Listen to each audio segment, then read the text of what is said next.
നമസ്കാരം, ഹലോ ഡോക്ടറിലേക്ക് സ്വാഗതം. നമ്മളിന്ന് ചർച്ച ചെയ്യുന്നത് കുട്ടികളുടെ അപസ്മാരത്തെക്കുറിച്ചാണ്. ഈ വിഷയം ചർച്ചയിനായി നമ്മോടൊപ്പമുള്ളത് ചങ്കരമംഗലത്തെ സൺറൈസ് ഹോസ്പിറ്റലിലെ സീനിയർ കൺസൾട്ടൻറ്റ് പീഡിയാട്രീഷ്യനായ ഡോക്ടർ ഫ്രാൻസിസ് ചെറിയാനാണ് ഇപ്പോൾ നമ്മോടൊപ്പമുള്ളത്. നമസ്കാരം സാർ, ഹലോ ഡോക്ടറിലേക്ക് സ്വാഗതം. സാർ, ഈ കുട്ടികളിൽ വരുന്ന ഫിറ്റ്സ് എപ്പോഴും അമ്മയ്ക്ക് പനി വരുമ്പോൾ ഒരു പേടിയാണ്. ഒരിക്കലെങ്കിലും ഒരു ഫിബ്രൈൽ ഫിറ്റ്സ്, അതിൽ പനി വരുമ്പോൾ ചെറുതായിട്ടെങ്കിലും വിറയൽ വന്നിട്ടുള്ള കുട്ടികൾക്ക് രണ്ടാമത്തെ പ്രാവശ്യവും ഒരു പനി വന്നു കഴിഞ്ഞാൽ അല്ലെങ്കിൽ ചെറിയൊരു ടെമ്പറേച്ചർ തോന്നിക്കഴിഞ്ഞാൽ പോലും പേരൻസിന് പേടിയാണ്, പ്രത്യേകിച്ച് അമ്മമാർക്ക് പേടിയാണ്. ഞാൻ എപ്പോഴും ഒരു ബൈസ്റ്റാൻഡർ അടുത്ത് അല്ലെങ്കിൽ ഒരു മദറിൻ്റെ അടുത്താണ് നമ്മൾ മെയിനായിട്ട് പറയുക. കാരണം ആദ്യത്തെ പ്രാവശ്യം ഞാൻ എപ്പോഴും പറയും ഫിറ്റ്സ് വരുന്നത് നിങ്ങളുടെ കുഴപ്പം കൊണ്ടല്ല. കാരണം നിങ്ങളുടെ കുട്ടിക്ക് പനി വരുമ്പോൾ ഫിറ്റ്സ് വരുമോ ഇല്ല എന്നുള്ള കാര്യം നിങ്ങൾക്കറിയില്ല. ബട്ട് വൺസ് ഡയഗ്നോസ് ചെയ്തതിന് ശേഷം നമ്മൾ അവർക്ക് പ്രോപ്പറായിട്ടൊരു അഡ്വൈസ് കൊടുക്കും. പനിയുടെ മരുന്ന് കൊടുക്കുന്നതോടൊപ്പം തന്നെ ഫിറ്റ്സ് വരാണ്ടിരിക്കുന്ന ഗുളിക ഒന്നെങ്കിൽ 1 വീതം 2 നേരം അല്ലെങ്കിൽ 1/2 വീതം 3 നേരം, ടെമ്പറേച്ചർ പെട്ടെന്ന് കുറയ്ക്കുക, പനി വരാനുള്ള എല്ലാ സാഹചര്യങ്ങളും ഒഴിവാക്കുക, 6 വയസ്സ് വരെ ശ്രദ്ധിക്കുക. പക്ഷേ എത്ര നമ്മൾ മദേഴ്സിൻ്റെ അടുത്ത് അഡ്വൈസ് കൊടുത്താലും അവർ പനി വരുമ്പോൾ പനിയുടെ മരുന്ന് മാത്രം കൊടുത്തിട്ട് വീണ്ടും സീഷറായിട്ട് വരും. അപ്പോൾ നമ്മൾ ഫിറ്റ്സ് വരുമ്പോൾ നമ്മൾ ചോദിക്കുന്നത് എത്രാമത്തെ പ്രാവശ്യം വരുന്നത്. ആദ്യത്തെ പ്രാവശ്യം വരികയാണെങ്കിൽ നമുക്കതൊന്ന് ശ്രദ്ധിക്കണം. 24 മണിക്കൂർ ഒബ്സർവ് ചെയ്ത് ചിലപ്പോൾ ഒരു LP, അതായത് നമ്മൾ മറ്റേ നട്ടിൽ നിന്ന് കുറച്ച് വെള്ളമൊക്കെ കുത്തിയെടുത്ത് നമ്മളത് ഫിബ്രൈൽ സീഷേഴ്സ് ഒന്ന് ഉറപ്പ് വരുത്തണം. വേറെ മെനിഞ്ചൈറ്റിസ് ഒന്നും അല്ലാന്ന് റൂൾ ഔട്ട് ചെയ്യണം. ഞാൻ എപ്പോഴും പറയുന്നത് prevention is always better than cure. എന്ന് വെച്ച് കഴിഞ്ഞാൽ നമ്മളൊരു അസുഖം വന്നിട്ട് ചികിത്സിക്കുന്നതിനേക്കാൾ 100 ഇരട്ടി നല്ലതാണ് ഒരു അസുഖം വരാണ്ട് നോക്കല്. ഇപ്പോൾ അഭിലാഷ് ചോദിച്ച ചോദ്യത്തിന് ഉത്തരം എന്ന് വെച്ച് കഴിഞ്ഞാൽ കുറേയൊക്കെ കുട്ടികൾക്ക് വിചാരിച്ചത് വരാണ്ട് നോക്കാവുന്നേ ഉള്ളൂ. ഇപ്പോഴത്തെ പിള്ളേരൊക്കെ ഭയങ്കര സ്മാർട്ടാണ്.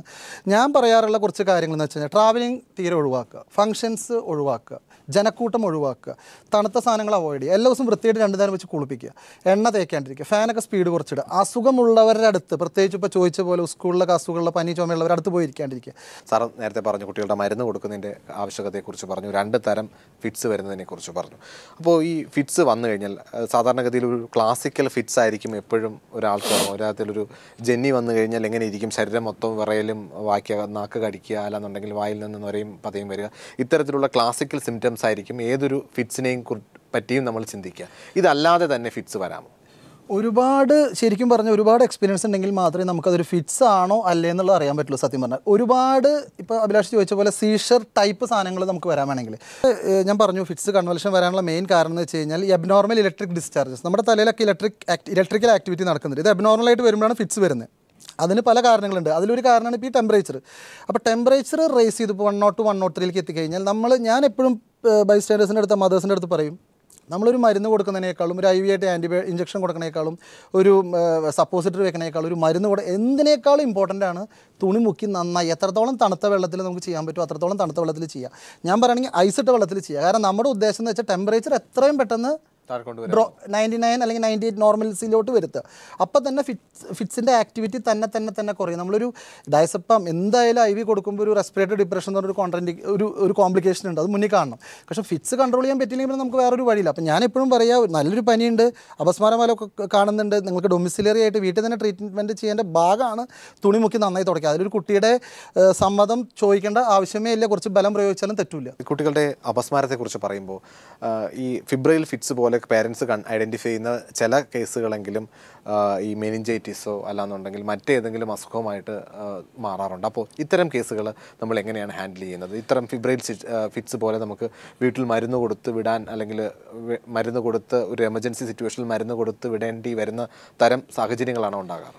അതുപോലെ തന്നെ വളരെ ഇമ്പോർട്ടൻ്റ് ആയിട്ടുള്ള ചോദ്യമാണ്. കാരണം പനി വന്ന് ഫിറ്റ്സ് വന്നു കഴിഞ്ഞാൽ ആദ്യമായിട്ട് വരുമ്പോൾ നേരത്തെ ഞാൻ സൂചിപ്പിച്ച പോലെ അത് മെനിഞ്ചൈറ്റിസ് അല്ല എന്ന് ഉറപ്പ് വരുത്തണം. കാരണം മെനിഞ്ചൈറ്റിസ് ഓൾസോ അങ്ങനെ തന്നെ പ്രസൻറ്റ് ചെയ്യുക, ഫീവർ വിത്ത് കൺവൽഷൻ. അപ്പോൾ അതിനുള്ള ഇൻവെസ്റ്റിഗേഷൻ ചോയ്സ് LP എന്ന് പറയും, ലംബാർ പഞ്ചർ. അപ്പോൾ നമ്മൾ നട്ടിൽ നിന്ന് കുത്തിയെടുത്തിട്ട് ഒരു കൾച്ചർ ആൻഡ് സെൻസിറ്റിവിറ്റി, ഒരു ഷുഗർ പ്രോട്ടീൻ ക്ലോറൈഡ്, ഒരു ഗ്രാം സ്റ്റെയിനും ചെയ്ത് കഴിഞ്ഞാൽ നമുക്കത് കറക്റ്റായിട്ട് അത് മെനിഞ്ചൈറ്റിസ് ആണോ എൻസെഫലൈറ്റിസ് ആണോ എന്ന് നമുക്ക് തിരിച്ചറിയാൻ പറ്റും. പിന്നെ കുറച്ച് ക്ലിനിക്കൽ ഫൈൻഡിങ്സ് ഉണ്ട്, ഇങ്ങനെ Kernig sign, Babinski sign, neck rigidity, neck ഭയങ്കര റിജിഡായിരിക്കും. അങ്ങനെ ചെറിയ കുട്ടികളാണെങ്കിൽ വളരെ 28 days AF, അതായത് കുറച്ച് ബൾജിങ് ഉണ്ടാവും. അപ്പോൾ അങ്ങനെ നമ്മൾ ക്ലിനിക്കലായിട്ട് സ്റ്റിൽ ക്രൈ ആയിരിക്കും, ഇറിറ്റബിൾ ആയിരിക്കും, ക്രൈ ഭയങ്കര കൂടുതലായിരിക്കും. അപ്പോൾ നമുക്കൊരു ക്ലിനിക്കൽ എക്സാമിനേഷനും കൂടിയും LP കൂടി നമുക്ക് ശരിക്കും പറഞ്ഞാൽ മെനിഞ്ചൈറ്റിസും എൻസെഫലൈറ്റിസും ഫിബ്രൈൽ സീഷേഴ്സായിട്ട് നമുക്ക് വേർതിരിച്ച് കാണാൻ പറ്റും. ഇപ്പോൾ മെനിഞ്ചൈറ്റിസ് ആണ് നമ്മൾ ഡയഗ്നോസ് ചെയ്ത് കഴിഞ്ഞാൽ ഇമ്മീഡിയറ്റ് ആയിട്ട് നമ്മൾ ആൻറ്റിബയോട്ടിക് തെറാപ്പി ഒരു മിനിമം ഒരു 7 days എങ്കിലും കുട്ടീനെ ഹോസ്പിറ്റലിൽ സ്റ്റേ വേണ്ടി വരും. ഒക്കെ മിക്സ് ചെയ്ത് അല്ലെങ്കിൽ ഫിബ്രൈൽ ഫിറ്റ്സ് വന്നുകൊണ്ടിരിക്കുന്ന കുട്ടികൾക്ക് മെനിഞ്ചൈറ്റിസ് അതിൻ്റെ കൂട്ടത്തിൽ തന്നെ വന്നു കഴിഞ്ഞാൽ ഡയഗ്നോസിസ് പലപ്പോഴും ബുദ്ധിമുട്ടുണ്ടാക്കാറുണ്ട്. ഫിബ്രൈൽ സീഷേഴ്സ് വിത്ത് മെനിഞ്ചൈറ്റിസ് വളരെ റെയർ ആണ്. യൂഷ്വലി നമുക്ക് LP നമുക്ക് അറിയാൻ പറ്റും. രണ്ടും ഉണ്ടെങ്കിലും കുഴപ്പമില്ല. കാരണം നമ്മൾ ഇപ്പോൾ മെനിഞ്ചൈറ്റിസ് ഉള്ള സീഷറും നമ്മൾ കൺട്രോൾ ചെയ്യണതും ഫിബ്രൈൽ സീഷേഴ്സ് ഉള്ള സീഷർ കൺട്രോൾ ചെയ്യുന്ന പറയുന്നത് ഒരേ ഡ്രഗ്സാണ്, മനസ്സിലായോ? അപ്പോൾ ആ ഡ്രഗ്സ് തന്നെ നമ്മൾ ഇതിനോടൊപ്പം തന്നെ കൺട്രോൾ ചെയ്യുമ്പോൾ ഈവൻ ഇപ്പോൾ അഭിലാഷ് ചോദിച്ചത് ഫിബ്രൈൽ സീഷേഴ്സിലുള്ള ഒരു കുട്ടിക്ക് മെനിഞ്ചൈറ്റിസ് വന്നാൽ അല്ലേ, ഇപ്പോൾ അതും കൂടി ഉണ്ടെങ്കിൽ നമ്മൾ എന്തായാലും ഒരു ഫ്ലൂയിഡ് സ്റ്റാർട്ട് ചെയ്യും, ഒരു ആൻറ്റിബയോട്ടിക് കൊടുക്കും, ഒരു വേല എന്തെങ്കിലും കൊടുത്താൽ തന്നെ അതും കൺട്രോൾ ആയിക്കോളും. അപ്പോൾ ഈവൻ ഇപ്പോൾ അത് രണ്ടും കൂടി സൂപ്പറേറ്റഡ് ആയിട്ട് വരികയാണെങ്കിലും കുഴപ്പമൊന്നുമില്ല, ആ ട്രീറ്റ്മെൻറ്റ് തന്നെ മതിയാവും. മെനിഞ്ചൈറ്റിസിൻ്റെ 41 to 21 ഡോസിൻ്റെ ട്രീറ്റ്മെൻറ്റ് കൊണ്ട് തന്നെ അത് സബ്സൈഡ് ചെയ്യും.